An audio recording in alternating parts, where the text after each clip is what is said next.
Ladies and gentlemen, let's go racing here at Knoxville. Only the best go 3 abreast. It is show time at Williams Grove Speedway. Ladies and gentlemen, boys and girls, here at Eldora Speedway, it's showtime! Often imitated, never duplicated, the greatest show on dirt, the world of outlaws. It's time to sit back, relax, and enjoy because, ladies and gentlemen, it's showtime! Set to do battle for 30 laps. The green flag is waving. Hello again. It is Wing Nation presented by Sage Fruit. Talking sprint car racing, our favorite time of the week, and we are so glad that you have joined us. Steve Post here alongside Erin Evernham. How are you, Erin? I'm good. Very good. Very Yourself? good. Awesome. Fantastic. We got a fair amount of sprint car racing in this past weekend. Nothing here locally. What a disaster this weekend was. It's a miserable was. weekend. It was terrible. It was. I mean, I had planned to go see some dirt late models and had a pay-per-view gig on Saturday night. All of that got wiped out by Thursday. Well, no, the late models at Whitsville, they hung in until Friday, but you kind of knew what was going on. Man, what a terrible weekend weather-wise here locally. But, oh, well, it is what it is. So, but it was a nice Easter holiday. Had my daughter up from college, so it was good. Good times. Good. It was awesome. It was awesome. Before we get into our Hefner Racing Product Hot Topics, tonight it is the High Limits Series, the much-anticipated High Limits. It's been weird because they ran a race last year, so it's not the series debut, but it's the 2023 real kickoff debut Opener, of the thing. Yep. Yeah, Shane Stewart's Heartland of America Showdown presented by Trackhouse Racing. 56 entries they announced last night.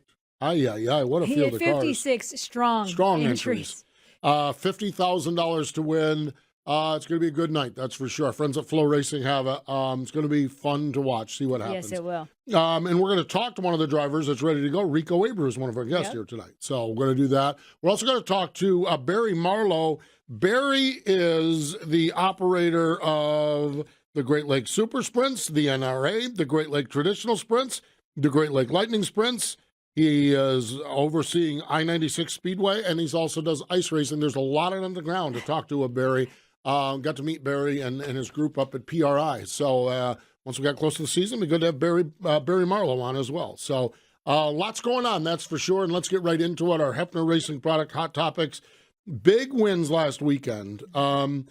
Sheldon Hodgshield picked up the win Friday night, US 36 Raceway. It had not been really a great season for Sheldon. Not a great start. Not a great start to the year, but boy, that racetrack, that racetrack, he knows his way around there. And that race between him and Macedo and Gravel and Sweet, holy cow, what a race. It was amazing. Yeah, I actually, it's not often. As much as I love pay-per-view, I don't spend a lot of time watching pay-per-view because I don't own a television. I just don't want to get roped into things. Friday night, the weather was just so miserable, and I'd sat at home. Yeah. And it worked out well because I watched Williams Grove and then right straight into the World of Outlaws, or the World of Outlaws into Williams Grove, whichever the order was, and watched that race from start to finish. What a great race. It was a great race. That was a fantastic race. Great little racetrack. Yes, it is. Yes, it is. US 36 there in Missouri. They moved over to Kansas 81 Speedway for the Jason Johnson Classic, $20,000 to win. And how about Rico Abreu? Man, he is rolling. He is. Got some speed in that car. Ricky have got it going on. And so, as I mentioned, Rico's going to be our guest, and we've struggled to get with Rico because he's a busy man, busy slinging shirts and everything else, but we got him tied in. So we got Rico Abreu coming up, but it was so good to see him win that race, the Jason Johnson Classic. Mentioned this Friday night, all kinds of excitement, all kinds of drama at Williams Grove. First and foremost, it was so nice that Williams Grove decided to start their season. They actually raced. So we appreciate Justin Lowe and Kathy and everyone up there for getting a race in. It's been just terrible. I mean, I just felt Williams Grove and then Attica in Ohio, I just feel terrible for them. The Grove finally got theirs in, and what a great race. Lots of drama early on, lots of drama at the end of it. And when they got done, Zeb Wise says, you guys can get all the drama all over yourself, and he drove by Anthony Macra in the last lap to get the win. Yeah. And his first career Williams Grove win, and very emotional win. Not very emotional, but very heartfelt win for Zeb Wise. And he's with that Rudine car, and Kevin Rudine puts this car out there. He's not Dennis Roth, and that demands wins or heads are going to roll sort of thing. Although Dennis seems to have mellowed a little bit here over the course of time, which and James is winning. Him a pretty hard rap. Well, James is James. No, and that's been the case with Dennis. You understood that with Dennis, and James has done a nice job with that car. But Kevin Rudine put so much into this, and you just know that you got at some point get some results, and so congratulations to Zeb Wise. That was a great win for them, that's for sure. Other winners. Corey Day won NARC King of the West. The MOA IRA sprints, they were in the Midwest over at 34 Raceway in Iowa. Hunter Schoenberg picked up the win on Friday night, and Austin McCarl was the winner on Saturday. And finally, how about this? The ASCS Elite North Sprint Cars. They were at El Paso County Raceway in Colorado. And the winner, Sammy Swindell. Still winning. Sammy Swindell. How about that? It's just neat. Well, whatever you feel about Sammy, it is just so cool to see him in victory. It's what I love about our sport, seeing him in victory lane. You know how much it means to him, and got out there and wore him out. Yeah. So Sammy Swindell. He sent me a birthday message on my birthday a month or so ago, and it was one of those moments. Like, it obviously known Sammy forever, but the little fangirl in me was like, "How cool is that in life?" Really? Like, one of your childhood heroes is just sending a note on Facebook. Yeah, thank you, Sammy. Yeah, last year at Port had a really, really good visit. He was setting up his souvenir tent and just happened to walk by at the right time. Yeah, where he wasn't rushed or hurried, and we visited focusing on the race car. And I've had these moments with Sammy. When Kevin was running the Xfinity Series, we had a couple of times. We had one time at Homestead where we sat and visited for like 45 minutes. Yeah. And it's just like I said, he's a polarizing character in the sport of sprint car racing. But cool to see him standing there with a couple of guys that work on the car, just standing there after celebrating the win. And giving them credit. Exactly. Yeah, he gave the guys credit. It was fun stuff. It really was. So neat stuff, that's for sure. So there you have it, our Hefner Racing product hot topics. HRP knows sprint cars. Therefore, HRP knows best. That's easy for me to say. Knows what works best for your team.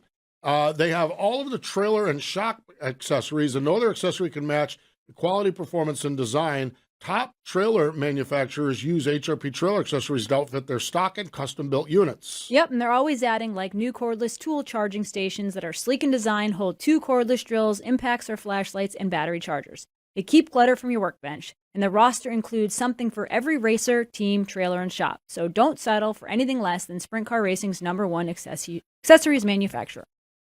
www.hrpracing.com. That's hrpracing.com. Rico Abreu going to join us here in a second. But before we get out of this first segment, need to mention this. Another reminder on Saturday night that sprint car racing is a high-speed, dangerous sport.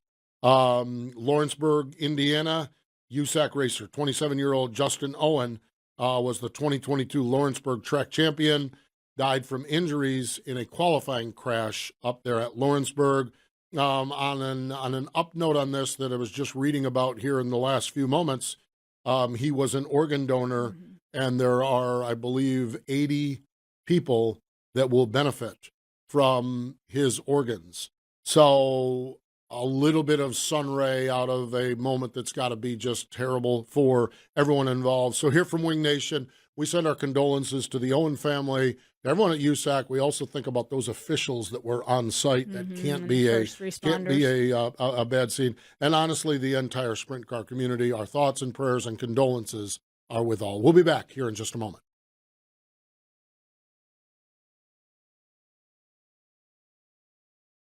The Outlaws are headed back to the Pacific Northwest. Join us for 3 action-packed nights of racing August 31st, September 1st and 2nd at Skagit Speedway when the World of Outlaw NOS Energy Drink Sprint Cars return for the Sage Fruit Skagit Nationals. Kickoff for the Sage Fruit Skagit Nationals begins Wednesday, August 30th with a pre-race party, live band, Sage Fruit apple giveaways, and more. Then catch Donnie Schatz and the rest of the World of Outlaws as they take on Washington's best sprint car drivers Thursday, Friday, and Saturday nights. Details at SkagitSpeedway.com. Dirt Empire Magazine is the ultimate dirt track racing only magazine in the world, featuring interviews, opinions, event photos, tech, and 100% racing action. Each issue includes late models, modified, sprint cars, and more. Big event photos from the best photographers in the sport, and great one-on-one interviews with the top drivers as well as grassroots racers. Pick up a copy of Dirt Empire Magazine today at select Tractor Supply stores or other area retailers, or get your subscription today at dirtempiremagazine.com. Welcome back. It is Wing Nation, presented by Sage Fruit. Let's go to the Sage Fruit hotline. Joining us as he gears up for the kickoff of the High Limit Series. Of course, after a couple of wins in the World of Outlaws to kick the season off, Rico Abreu joins us. Hello, Rico. How are you? Hey, guys. Thanks for having me on. Man, it is good to talk to you. It has got to be great to have a good offseason, and you've shared the fact that you got away from sprint car racing and enjoyed it, but it's got to be even better to come back and be sitting here with 2 World of Outlaw wins early in the month of April. It's got to feel really good about where you're at with your racing program, Rico. Yeah, extremely humbling. It's just difficult races to win, and it's been a lot of fun racing with Ricky and the guys. It's and just being a part of a little bit of success here in the beginning of the year. It's on a new tire and stuff, so it's a learning curve for everybody, every race, and a new racetrack. I've been racing for 13 years. This is my 13th season, and my first 6 races have been all new racetracks for me, so that's exciting. Wow, that's exciting and obviously impressive to say that you've won on 2 of them. Rico, talk about the win this Saturday night, the Jason Johnson Classic, a $20,000 to win, but also an emotional win. You know, we were all close with Jason and his son in Victory Lane, Bobby in Victory Lane. Just talk about not only the success of the race, but the emotions that were involved. Yeah, it's those races are very cherishing moments. On top of that, being a World of Outlaw race and everybody there that night of racing and just dedicating it all to Jason and his family, and the work they put into these events is behind the scenes is some stuff that we get to see as a racer, and the cars showing up, it just really has accelerated that event through the last few years, and they jump around to different tracks, and it just puts on good racing. And I think it's the 4th or 5th one, and it's been 5 different winners. So it just shows how tough it is to win that race. And the trophy was really, really special, with the truck and trailer that was branded Jason Johnson Racing. And it's just an all in all special night for my team. I know for the Johnson family, they had a great turnout and crowd, and for us to win that race is probably one to the top of my careers, and by far one of the coolest trophies I've ever gotten. Rico, the sport is filled with memorial races, tribute races, celebratory races of a lot of people. And when I think of your home state, California, they don't run a race unless it's in honor of somebody. And in many instances, these are way back drivers or past drivers. Jason was a contemporary of yours. You raced against Jason. Jason is from our generation, your generation. What does that mean to win a tribute race to a guy that you probably have a better connection with, maybe more of a connection with than some of the other tribute races that are so well done? But it has to be neat to be in the same generation as a guy like Jason was. They're all special races. For me, it was a real honor to win the race. Having a friendship, a relationship with Jason for many years from the beginning of my career, and just seeing his success through the early stages of my career with the ASCS domination years from him. And I remember, the TV races that ASCS would get on MAV, and he would be winning all of them, and then leading that into his World of Outlaw wins, and then competing against him at World of Outlaw races, and then, seeing him win the Knoxville Nationals, and just such cool parts of my career that I got to experience and witness Jason's success, and to be racing in his part of his legacy, to continuing that on and then on top of that, me winning his race is just really special. And I know people understand it with the tone of my voice from my Victory Lane videos to now, and it's it's just we're in a really humbling sport, and a lot of highs and lows, and very difficult to balance that stuff as a race car driver, and part of being part of a successful team in this time period of racing right now. It's pretty special. That's awesome. And we love that we can always hear the appreciation in your voice. Rico, I want to talk a little bit about the race itself. It seemed like the track was pretty technical, pretty tricky. It seemed like you guys kind of knew it was going to take rubber, but when and how. When you're leading a race like that, how difficult is it to stay on top of that? It was very technical. It was very difficult. We I felt like we made some really good changes on our car right before the main event. We were a little off in the dash, and that's where we knew we had to make some big swings with it. And and track position was quite big for us, for any team with the Outlaws, really. And being able to start up front is a huge advantage, and getting qualified. And we, after the red flag, lap like 6 or 7, I think, the surface changed. We had about 10 minutes, and it dried out, and then that's when it started to get really patchy in 3 and 4, and I started kind of working my way down as rubber got laid down, and the groove got really clean. And then 1 and 2, I was quite confused at times, just because I was trying to judge my pace off lap traffic, and I would catch Brian Brown at times, and then he would get away from me, and that's when I was worried about Carson behind me, and I thought Carson could have been on the bottom, so I went down there and knew I just didn't feel quite right. And then I moved back up, and I wasn't running the cushion up as high as he was, just because I was kind of in more of a conservative mode with the distance that the cars were putting in front of me. With the lap cars, they were not really getting too far away, and I wasn't gaining on them, so I knew it was going to be difficult for Carson to pass me, and I had really good straightaway acceleration. So it just I made a decision that went going to the bottom and giving up a lot of real estate to Carson, but I felt like I had to make that in order to win the race. Yeah, it was a fascinating race to watch. A lot of ebbs and flows into it, and it was fun to watch the different speed you guys had at various portions of the racetrack. That kind of leads into a conversation, and Erin and I both talked about this. A year ago at PRI, not this past year, the year before, you had mentioned that Ricky Warner was going to be your new crew chief. You guys went all through last year. Getting a second year with Ricky, getting all of his wisdom, all of his knowledge, all of his comfort. We had Ricky on a few weeks ago, as a matter of fact. What's that been like for you, and what does that do for your confidence as a race car driver? It's been a lot of fun.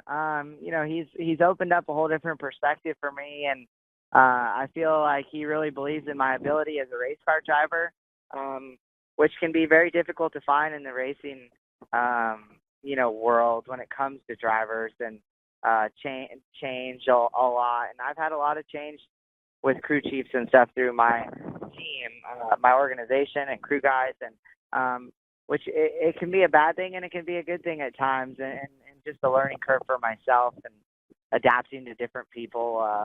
But Ricky's really knowledgeable when it comes to race cars. He's been doing it for a long time.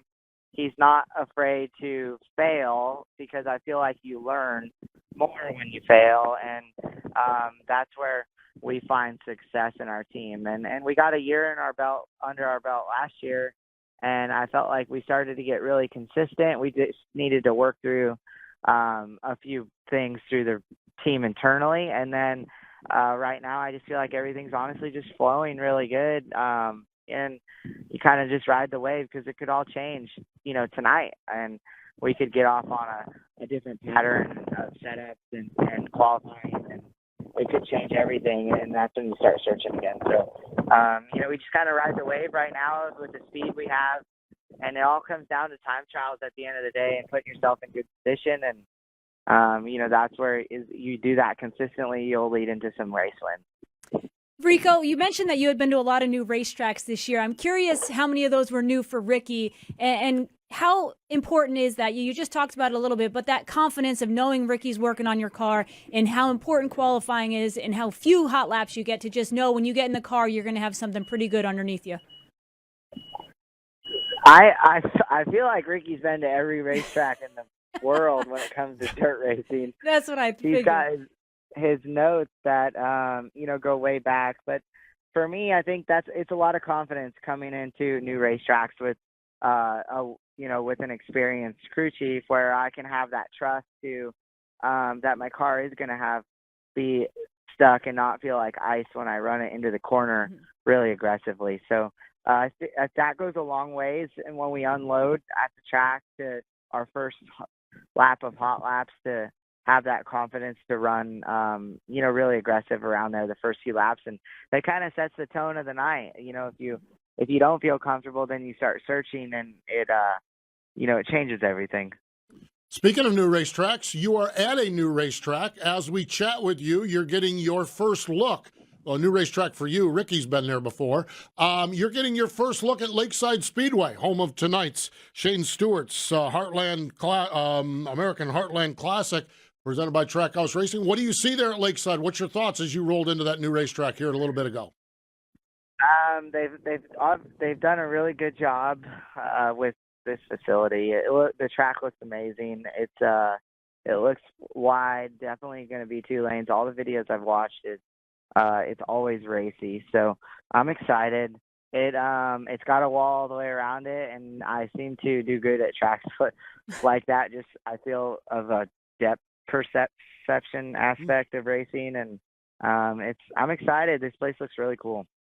Rico, without getting into any of the crazy political side of it, what is the vibe around the High Limit Series? I mean, it seems from a distance for us in North Carolina, it's a huge thing for our sport. It's great for me to have something to watch on a Tuesday night, and there's huge money behind it. What is the vibe like within the pit area? I'd say it's going to be positive, and there's a lot of hard work being put into this event, these events, and it's something to do during the week as us drivers just love to race, and there's some money on the table to go win. So it's going to be. I think it's really healthy for the sport of sprint car racing. I'm one of the 50 drivers that's competing full time with the High Limit Series with 11 races, and I'm excited. I've never really raced for a championship besides in 2014 when I ran for the National Midget Championship with USAC. So it'll be fun, and it's got a good group of guys that are running the show here. I know Brad Sweet's passion for sprint car racing, Kyle's passion for sprint car racing. So you get guys like that involved, and they're not going to let it fail. No, I agree with you. It's going to be fun. It really, truly is. Final question for you, Rico, and you're actually the one that brought it to our attention. Hunter Schoenberg and his family had a motor coach fire over the weekend, and you're doing a little recruiting of some goods and some things for him. Have you talked to Hunter? How are things there? And just your willingness to jump in and make your shop as a clearinghouse for things that people want to send. How important is that for you to do that to a brother in your community? Yeah, and I think it just shows Hunter and I's friendship and how strong it is. We've got to know each other really well over the years, and I was gutted to see what they had to go through. When I was a child at Whelan's age, I went through a house fire and lost our stuff when I was similar age to Whelan, and it's a trauma triggering active experience that you don't want anyone to ever go through. And so I think it's really important that Whelan has a positive impression on this going forward, and has a lot of positivity surrounded around him. And I thought it would be the coolest thing to with him losing all of his families like that travel in racing is they pack their homes inside those motorhomes, and Whelan lost a lot of race car shirts, and I know he loves race car shirts and race cars and just everything racing. So it's really cool the support that the racing community has given the Schoenberg family and just in general in racing, and just shows how big of a family we really are. Yeah, Beautiful stuff. That is for sure. Rico, we appreciate the time, as always, joining us here on Wing Nation. Congratulations on the success. You talked about tonight you guys could get off the reservation. Tonight you could also win $50,000 too. So maybe it'll go in that direction for you. Thank you, guys. You got it. Thanks, Rico. How about that? Rico Abreu. Boy, I'm telling you what, he is such a special human being. He really is. He really is. And for him, we hear that, Hunter and the family has this and everything like that. And in his life experience has put himself in Whelan's spot. Yeah.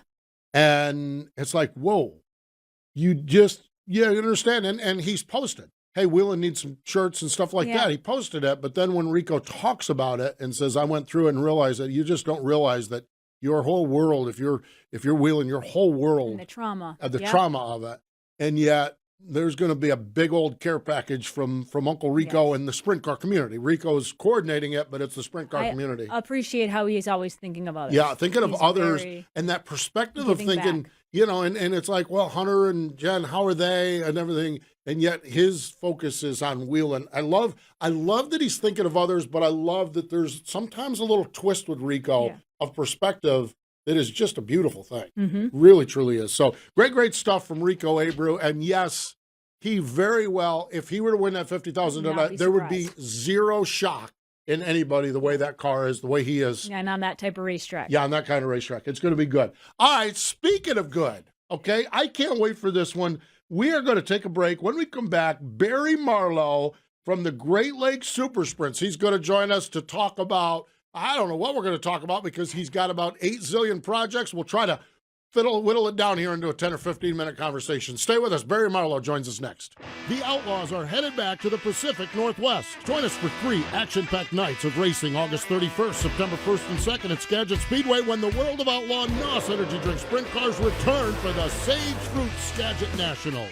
Kickoff for the Sage Fruit Skagit Nationals begins Wednesday, August 30th with a pre-race party, live band, Sage Fruit apple giveaways, and more. Then catch Donnie Schatz and the rest of the World of Outlaws as they take on Washington's best sprint car drivers Thursday, Friday, and Saturday nights. Details at SkagitSpeedway.com. The National Sprint Car Hall of Fame and Museum's newest exhibit will be our track tribute to Williams Grove Speedway inside the museum's main floor from April 3rd through October 2nd this year. You'll learn about the beginning of Williams Grove Speedway and the evolution of sprint car racing on the East Coast through 8 of the iconic big cars and sprint cars that made up the history of Mechanicsburg, Pennsylvania's Williams Grove Speedway. Plus, you'll see videos of historic National Open sprint car races and other racing events that put Williams Grove on the map. That's the track tribute to Williams Grove Speedway, featured April 3rd through October 2nd at the only museum in the world solely dedicated to sprint car racing, the National Sprint Car Hall of Fame and Museum in Knoxville, Iowa.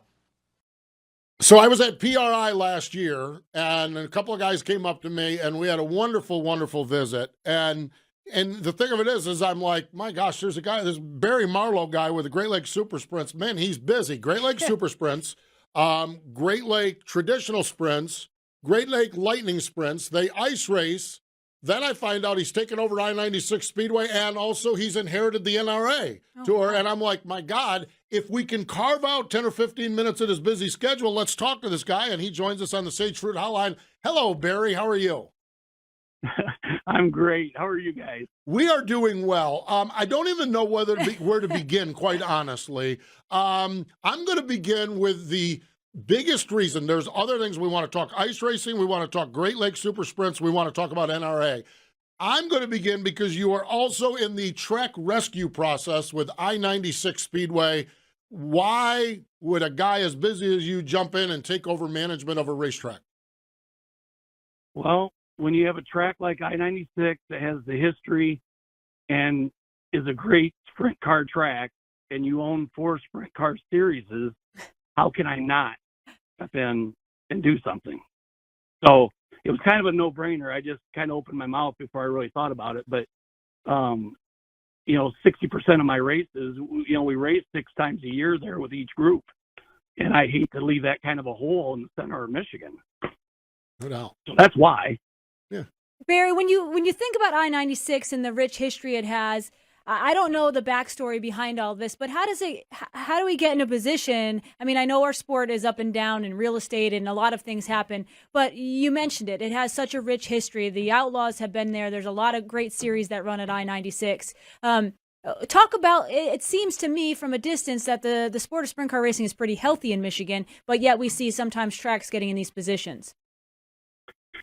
Well, yeah. And that's a hard thing to put your finger on. Yeah. You know, it takes a lot of money in our sport. It really does. If I didn't have to worry about the money, man, we could do a lot of things. But, you know, people have to look at that money. And sometimes people get in a position that they can't do some of the things they need to do. And there's a lot of risk as well. I'm kind of a risk taker as much as I try not to be, but I am, obviously. But I was involved because from the day I started, I used to be a sponsor for Sprints on Dirt. And some of these tracks that didn't want to buy the show, I would actually rent the track. So this kind of started me out in the system with sprint cars, renting the track, and then I'd bring sprint cars in. So I've had a long history at I-96 of renting the track. So that part of it wasn't new to me, nor was it scary to me, because the fans come out and support sprint cars at I-96. So it's well, plus the other thing, Erin, I think a lot of there's tracks up here in Michigan that have been owned, like Crystal just sold. Ron Flynn's been there for, I think, 150 years, maybe. No, but he's been there a long time. You know, he's ran Crystal or owned Crystal for 40-some years. Wow. And Ron is well up into his 70s and battling cancer and still playing basketball. But you know, so you have some of these tracks where guys are just trying to find an exit strategy. Yeah. And it's hard to find people willing to commit to the time it takes. It takes a lot of time. Yeah, it's a rough business. It really, truly is. So you have your season opener at I-96 coming up next Friday night, April 21st. You've got your sprint cars, the Great Lakes Super Sprints. You're also bringing some fenders in, though. I see you're bringing in the late models as well. And I'm not all that familiar with Michigan Late Model Series, but sounds like a pretty good combination between the late models and the sprint cars for folks to kick it off up there. Absolutely. You know, as a sprint car person, you know, yeah, people think that we hate fenders, but that's not true. We love racing, and you love horsepower, and you love the sport of racing. So, I quit taking my hat off because I always used to say I have to change hats on which side I am, but I don't have time to change my hats anymore. But late models up here in Michigan is pretty healthy, and there's a good following. It's really kind of two different crowds. So one way to bring the crowds together is run them together. And we've had good luck with that in the past. I thought, why not do an opener with late models and sprints? So that's what we're doing. Yeah, and hopefully it brings them all in. We talked a little bit about the health of sprint cars in Michigan. What are your car counts on average? And is it just our perspective from a distance, or are things really good and healthy in Michigan? Oh, they're pretty good. With 360 wings, we averaged 26 cars last year. Wow. But that's right where we've been. Since I started Great Lakes Super Sprints, our worst year was a 22 car average, and our best year was 28. So if you throw all that in a pot and average it out, we're at a 25.4 car. That 0.4 is the one that wrecked in turn 4, but 25.4 cars per night per year. So that's great. So the wings is coming along really well, and that's why I'm excited about the NRA, because we have a pretty good, healthy following of 360s. I'd like to think that it's because we built a good program. We try to treat everybody fair, and we try to treat everybody like I want to be treated. So I really expect the NRA and the Northern Division this year to keep those averages up on both sides. So now the non-wing, that's a little different story. We're rebuilding that. We've had some good nights. We've had 30 cars, but we've had 16 cars. But we've had promoters come up to us and say, I'll take 16 cars any day, as competitive as it's gotten. So we're working on a lot of things, trying to make it competitive, try to have racing available that the local guys can still come out and race. Yeah. So that's what I'm trying to balance, which is really difficult. I am sure it is. My gosh, I'm sure it is. So you've had the Great Lakes Super Sprints for a number of years, and I think I actually probably seen you guys race at. I think I've seen you guys race at Butler at least once, and maybe elsewhere. But then over this off season, there's the NRA Sprints. That's kind of a Northwestern Ohio 360 base. How did you end up with that as well, and putting them all together? Now, how did you end up with the NRA as well? Well, the NRA has been there for 26, 27 years. Yeah. Earl Baldus and Jeff Jarvis from the University of Northwestern Ohio, and maybe some others were involved with getting that started. And they pretty much traditionally ran at Lima. They'd run a little bit at Montpelier, a little bit at Eldora, Fremont, Waynesfield, but healthy dose at Lima. Started to grow, we had a lot of the NRA guys would come up here and run. A lot of our guys would go down there and run. And it was difficult for me to find a way for us to work together. Co-sanctioning for me, as close as we are, just didn't work because of the money involved. I mean, somebody had to step up and pay for the shows or pay for the help. And as time went on, the NRA almost died, and then Ron Hammond stepped back in and took it over. And then by sheer luck, last winter, Ron and I came together. We had a meeting up in Bowling Green, and in about 45 minutes, we had the deal hashed out, and we put the two together. Well, I purchased it, basically. I bought him out, and we had a really good year for both of us. He stayed on last year and finished out the season, and this year I took over the whole thing. So that's kind of how it came about. Yeah, that is neat. So you have a North and South division, basically, is what you're going to have with it, and hopefully a lot of go-between as far as that goes, okay? Right. That is awesome. That is awesome, okay? And there will be. And it's set up, actually, for a tour as well.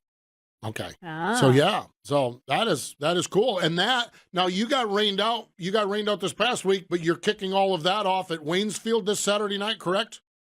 Correct. And that was kind of planned. Yep. I lost your sound. Okay, here we go. We got you back now. Okay. Yeah, we moved everything to this Saturday. Nice. That's going to be awesome. We saw you talked a little bit about traditional sprints. We talked about we saw some video at lightning sprints as well. Yeah. How important is it to have like a feeder division with the lightning sprints to kind of bolster things as well? Real important. Yeah.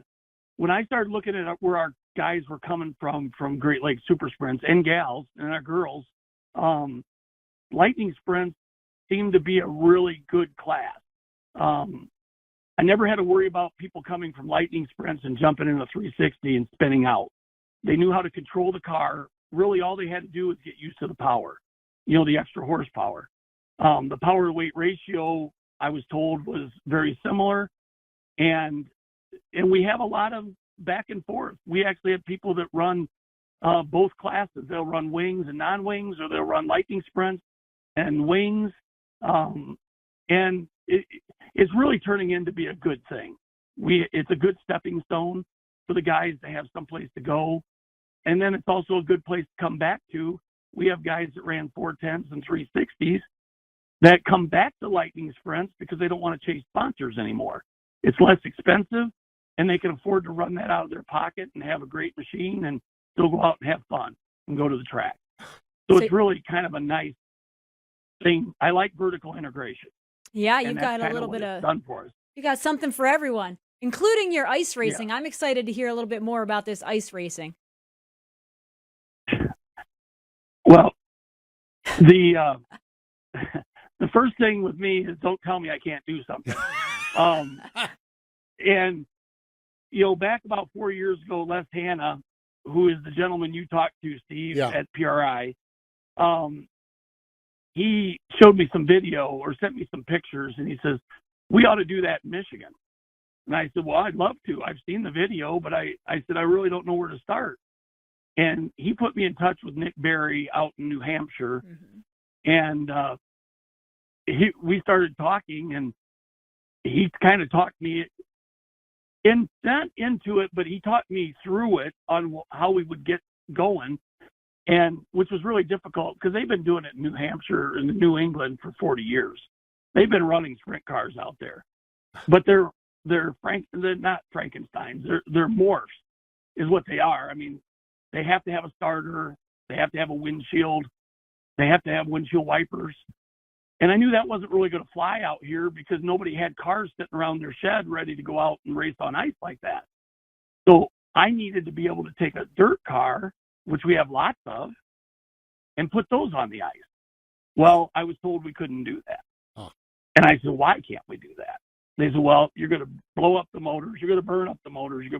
You can't push start cars on the ice. You can't do this. You can't do that. Well, I'm here to tell you, you can do that. The two cars you got showing, that's 2018 GLSS champion Dustin Daggett and 2019 champion Phil Gressman. Those cars went right off their last race on dirt. They put those tires in them, changed the pill, and you see what they're doing. So it's pretty cool. It's exciting. I got goosebumps right now. I'm sorry to tell you. Yeah, because we have this great long sprint car season, and what you're proposing is we make it 12 months. That's what we're proposing. So that is awesome. What's the reaction been, with competitors? And I'm sure if you get a nice day, there's cars all around the racetrack. You probably get a good turnout of spectators as well when you get the weather on your side. You do. Here's the challenge. The challenge is we're building a track from scratch on the ice, which is public access. There's no way to really control it. So from a marketing or promotion standpoint, other than just going out to have fun, you either do it with sponsors. Well, you can see the challenges. Now, racers, you got guys thinking, man, I hate the cold. I don't want to go out in the cold. And then you got the guys say, man, I'm all in. I want to try this. Dustin and Phil and Ralph Brackenberry, he's one of my older drivers, about 74, lives out in the but he's been very active supporting all the things that we do. Now these guys, once they went out there, they loved it. They set up their cars for a heavy, wet track because they know they got plenty of traction. But that's how they set it up, is that they're going on a heavy, wet dirt track. And we've learned that we have to really fatten up the fuel. We got to pour the fuel to it because they got really good air. Yeah. Those motors really like the air. So we actually have to set the pill. We have to change the injection so the injection system thinks that we're at 800 to 1,000 feet below sea level. That's how good the air is.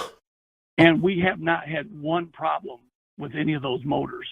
And those are the same motors they run in the summer. So and the lightning sprints have been wonderful. I think what I'm going to do next year is take like Danny Sams and Connor Morrill and a bunch of the guys that came up out of lightning sprints and have been running full-size sprints and now making the jump to 410s and put those guys in lightning sprints and kind of make another draw. But it's exciting. It's fun. It's sprint cars. Fun, exciting sprint cars. That's all redundant right there. That is redundant. I know it is, but I can't help but repeat myself. I know, man. I'm telling you what, Barry. I'm so glad we caught up. Les, and we've chatted multiple times between PRI and now. And then as this thing started to layer up and we knew we were getting close to the season, I'm so glad that we got a chance to catch up with you. We wish you the best on all of the ventures. We wish you the best on getting some rest at some point. I would think that might be a challenge. But fun sprint cars. Sounds like you got it going on, and we appreciate that. We really love what you got going on up there, Barry. Well, thank you. I mean, I'm excited. I'm a fan. I didn't grow up in racing. My family only knew how to go straight. And I rode dirt bike, so I didn't know how to stay on any track. But I really love sprint cars. I got hooked on them at I-96 at the World of Outlaws show. and I can't get it out of my blood now. I'll say. Barry, a pleasure. Thank you. Thank you so much. You got it. Stephen, Erin. You got it. There we Have go. a great day. Yes, you too. Thank you. I am telling you, we talk about passion and sprint car racing. There it is. My gosh, Barry Marlow. Okay, so you think, and I'm note to self: don't tell Barry you can't do anything. Yeah. Man, I'll tell you what when you look at that region, and I get to see sprint cars. I get to Butler about every other year for their weekly show, and I think Great Lakes Super Sprints were there one time. But when you look at it, we look at northwestern Ohio, and of course it's Attica, Fremont, Eldora 410s, but this 360 thing has always been good. And Barry's got a really sweet spot there. Yeah. A lot of guys to do a lot of racing. I just think that's Especially a really NRA neat thing. too. They have a great history. Yeah, great history. So kudos to Barry. Appreciate Les for hooking us all up on that. And man, what a great conversation. We need to step away. We'll be back with more Wing Nation in just a moment. The Outlaws are headed back to the Pacific Northwest. Join us for 3 action-packed nights of racing August 31st, September 1st, and 2nd at Skagit Speedway when the World of Outlaw NOS Energy Drink Sprint Cars return for the Sage Fruit Skagit Nationals. Kickoff for the Sage Fruit Skagit Nationals begins Wednesday, August 30th with a pre-race party, live band, Sage Fruit apple giveaways, and more. Then catch Donnie Schatz and the rest of the World of Outlaws as they take on Washington's best sprint car drivers Thursday, Friday, and Saturday nights. Details at SkagitSpeedway.com. Dirt Empire Magazine is the ultimate dirt track racing only magazine in the world, featuring interviews, opinions, event photos, tech, and 100% racing action. Each issue includes late models, modified sprint cars, and more. Big event photos from the best photographers in the sport, and great one-on-one interviews with the top drivers as well as grassroots racers. Pick up a copy of Dirt Empire Magazine today at select Tractor Supply stores or other area retailers, or get your subscription today at dirtempiremagazine.com. Border to border and coast to coast, we got some great sprint car stuff going on out there, and we really do, with all of the races, talking with Rico, talking with Barry. Man, whether it's a 360 Tour in Michigan or Ohio or a national driver like Rico Abreu, there's just a lot to be excited about in our sprint car world. Really, truly is. So let's talk a little bit about the National Sprint Car Hall of Fame and Museum. We do it under the birthday calendar. Later this week, Newton Buzz Rose, Joey Chitwood Sr., Earl Wagner, Al Hamilton has a birthday later on, Leroy Van Connet, Don Shepard. Today would have been the birthday of Emmett J. Malloy, a 2018 inductee into the National Sprint Car Hall of Fame, born in 1908. The family moved from Iowa to California. Built a racetrack called Carroll Speedway in Southern California in 1940. Carroll Speedway had the first CRA race, which is the California Roadster Association, which became the California Racing Association. Some guy by the name of Parnelli Jones honed his skills at that racetrack. Mm-hmm. And on April 8, 1951, the first NASCAR race west of the Mississippi was held at Carroll Speedway. Track closed in 1954. Malloy was a team owner. The Malloy Special fielded cars for many, many drivers. Troy Ruttman in 1950 had 15 wins aboard the car. And Emmett J. Malloy passed away in 1971, but he is forever enshrined at the National Sprint Car Hall of Fame and Museum in 2018 inductee. So love it. Love our Sprint Car Hall of Fame, and love that we get a chance to talk about it. All right, Erin, let's look forward here a little bit, okay? Mm-hmm. All-Star Circuit of Champions, Take 2. Spring Nationals at Attica, Friday and Saturday night. Tyler Courtney is the 2-time champion, so Erin, fingers crossed. Fingers crossed. Fingers crossed. That we get some racing at Attica this weekend. Seriously. They've been waiting. But then out west, we have the NARC King of the West, the Dennis Roth Classic at one of my favorite tracks, the Thunderbolt Raceway. $18,300 to win Saturday night. That is awesome. I love to see that money out west. Yeah. Love to see that, and they are really rolling up their sleeves. A lot of people on the West Coast, and it's good to see.